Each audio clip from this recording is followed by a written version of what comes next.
saya Viola Sitania Indri Kananga. Saya mahasiswa S1 Administrasi Publik, Fakultas Ilmu Sosial dan Ilmu Politik dengan NIM 203-10063, kelas B semester 5, Universitas Merdeka Malang. Kali ini kita akan membahas tentang materi reformasi birokrasi administrasi publik. Ayo kita masuk ke materinya. Nah, kali ini kita akan membahas tentang reformasi birokrasi. Apa sih reformasi birokrasi tersebut? Sebelum kita masuk ke poin pembahasan utama, yakni fenomena reformasi birokrasi di pelayanan publik, yaitu pelayanan pencatatan yang seharusnya itu efektif dan efisien kepada masyarakat dan mempermudah masyarakat, malah di lapangannya tuh tidak ada faedah dan memboros waktu serta mempersulit masyarakat. Nah, sebelum kita masuk di poin itu, kita cari tahu dulu yuk, apa sih itu reformasi birokrasi?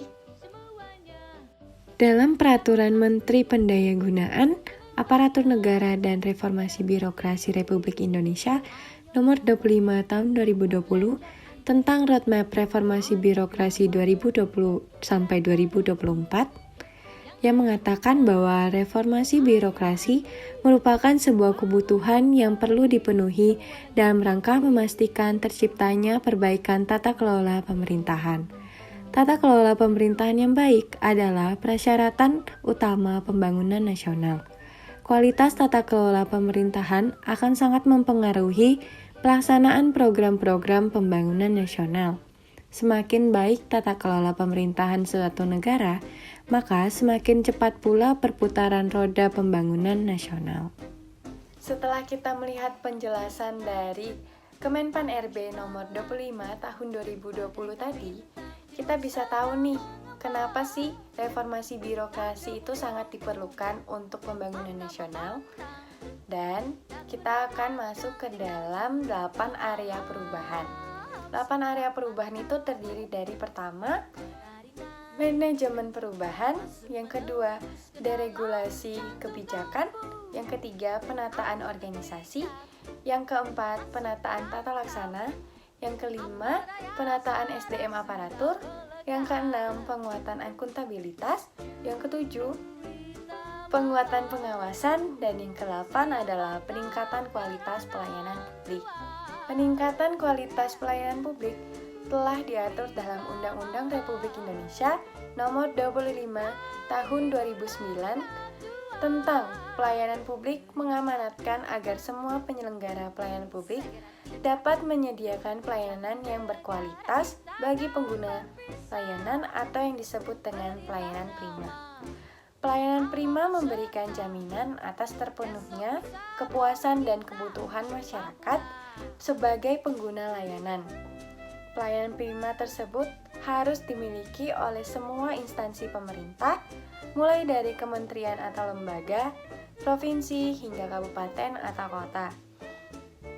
Salah satu bukti terjadinya peningkatan kualitas pelayanan publik ditandai dengan semakin banyaknya persepsi masyarakat atau penyelenggaraan pelayanan publik.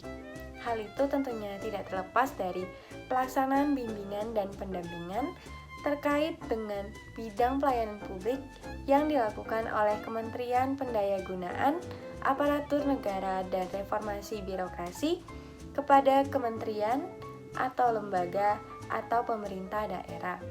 Pelaku pelayanan publik terus berinovasi untuk menciptakan kualitas pelayanan publik yang prima, sesuai dengan tujuan yang dikemukakan dalam Undang-Undang Republik Indonesia Nomor 25 Tahun 2009 tadi. Nah, inovasi apa sih yang dikeluarkan oleh pemerintah? Inovasinya berupa aplikasi digital pelayanan publik. Seperti yang kita ketahui, dalam lembaga pemerintah sekarang yang berhubungan dengan pelayanan publik, tentunya membuat aplikasi-aplikasi yang mempermudah masyarakat untuk kebutuhan pelayanan. Nah, contohnya saja di Sdukcapil membuat website untuk mempermudah masyarakat dalam membuat KTP, akte kelahiran, akte kematian, dan segala-galanya sesuai dengan kebutuhan masyarakat. Namun, dalam studi lapangan ada saja terjadi kegagalan-kegagalan atau kelemahan-kelemahan dalam aplikasi digital pelayanan yang dibuat oleh pemerintah. Kita masuk di poin pertama, yaitu sempitnya konsep inovasi dan hanya mengandalkan pada kuantitas. Nah, untuk meningkatkan kualitas pelayanan publik tersebut, tentunya birokrasi ini lebih mendorongkan inovasi sektor publik di Indonesia dengan munculnya paradigma New Public Management, yakni dijadikannya sektor publik lebih efektif dan efisien dengan mengadopsi konsep dan praktik dari sektor swasta. Salah satu inisiatif yang lahir dari prinsip New Public Management adalah One Agency, One Innovation. Satu agensi, satu inovasi. Yang diluncurkan pada tahun 2013 oleh Kementerian Pendayagunaan Aparatur Negara Republik Indonesia dan Reformasi Birokrasi atau Kemenpan RB sebagai langkah peningkatan kualitas pelayanan publik. Tujuan ini selaras dengan memperlancar kepentingan usaha dan mendorong usaha pemberantasan korupsi dalam tata kelola birokrasi di Indonesia. Namun, beberapa riset menunjukkan bahwa beberapa persoalan ini muncul akibat dari inisiatif Kemenpan RB yang dimulai dari tahun 2017 sampai 2024 ini, atau yang bisa kita kenal dengan roadmap reformasi. Pertama, yaitu sempitnya konseptualitas inovasi. Kebanyakan pelaku birokrat atau pelaku pelayanan publik ini memaknai inovasi sebagai aplikasi digital, termasuk karena di dalamnya adalah panduan reformasi birokrasi. Memang terdapat penekanan pada mempermurah, mempermudah, dan mempercepat layanan publik. Kemudian pemerintah ini menyebarluaskan gagasan melalui medium dan forum pelatihan. Pelatihannya itu berupa termasuk dalam pelatihan dasar calon pegawai negeri sipil atau CPNS. Peserta CPNS juga didorong dari awal itu untuk berinovasi. Begitu pula dengan PNS yang mengikuti pendidikan dan pelatihan kepemimpinan. Setiap tahun itu ada 112.000 peserta pelatihan dasar dan 2.000 peserta Diklatpim dari instansi pemerintah di seluruh Indonesia, yang laporan aktualisasinya harus berupa nuansa dorongan yang mengedepankan teknologi informasi. Nah, konsekuensinya itu adalah para CPNS dan PNS ini terdorong memproduksi aplikasi sebanyak-banyaknya hanya demi memenuhi syarat kelulusan pelatihan-pelatihan yang ada. Sempitnya pemaknaan ini kemudian memunculkan paradoks. Di satu sisi, inovasi melalui penciptaan aplikasi digital memberikan pelayanan yang mudah dan murah. Namun, di sisi lain, ribuan aplikasi yang diciptakan malah menimbulkan pemborosan. Pemborosan itu bersifat pemborosan keuangan negara, karena tentunya pembuatan aplikasi itu ditanggung oleh negara. Yang kedua, New Public Management yang berorientasi kepada perbaikan layanan publik kerap menggunakan mekanisme monitoring kontrol yang kaku serta indikator yang bersifat kuantitatif sementara. Nah, ketika kita berbicara tentang layanan publik, birokrasi seakan didorong untuk menciptakan sesuatu yang baru yang bisa dihitung dan disajikan secara visual dan diseremonikan seperti yaitu aplikasi digital. Kementerian yang menaungi reformasi birokrasi pun kebanyakan senang merayakan kenaikan kuantitatif jumlah inovasi yang diproduksi oleh para birokrat setiap tahunnya dengan menggelar acara tahunan seperti kompetitif inovasi pelayanan publik.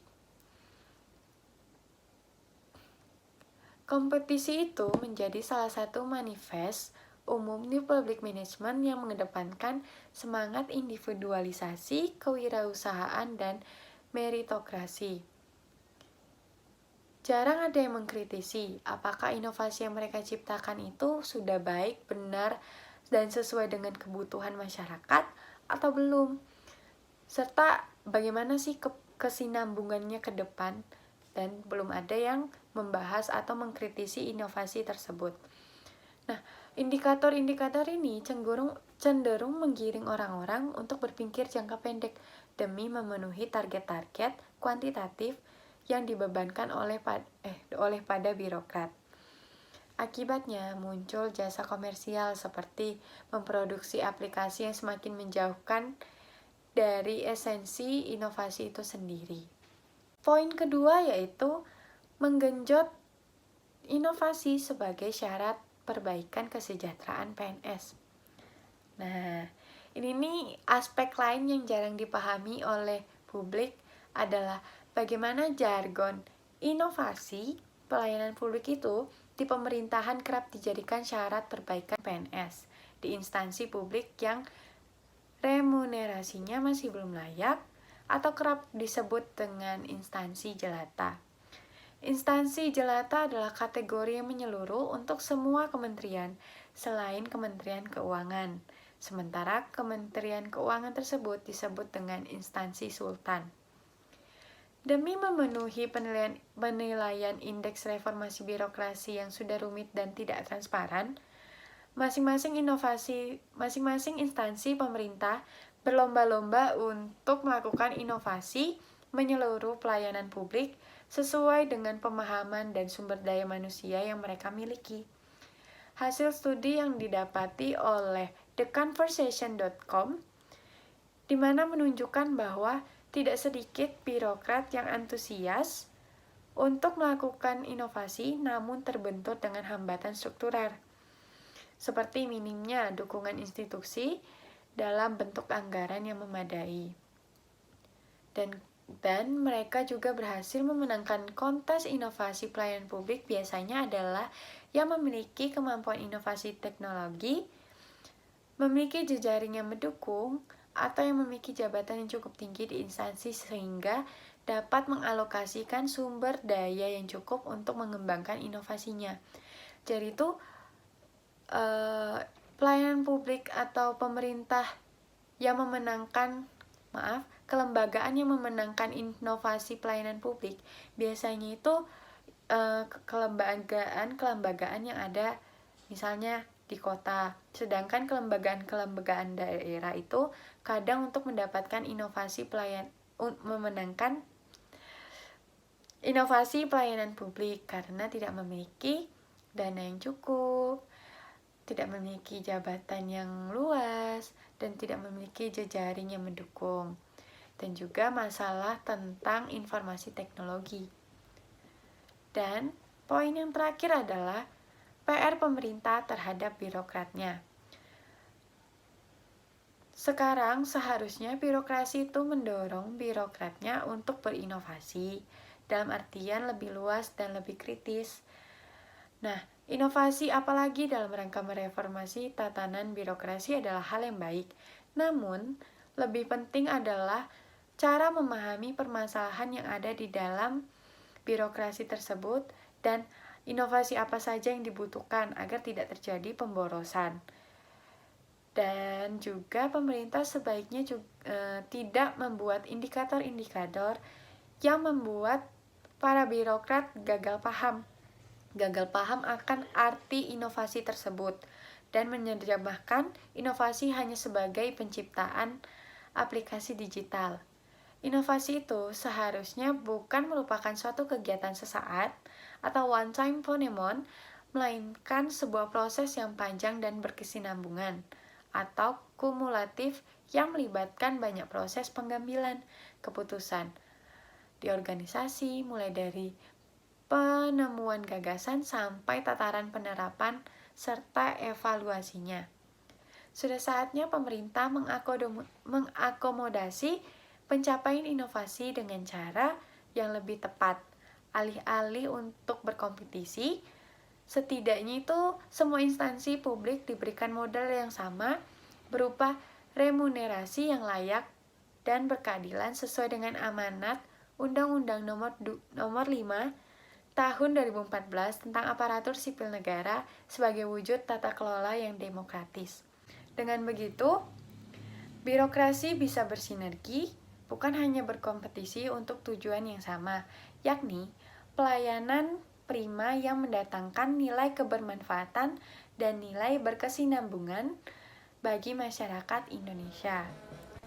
Nah, sekian tentang fenomena reformasi birokrasi yang sudah saya paparkan tentang peningkatan kualitas pelayanan publik.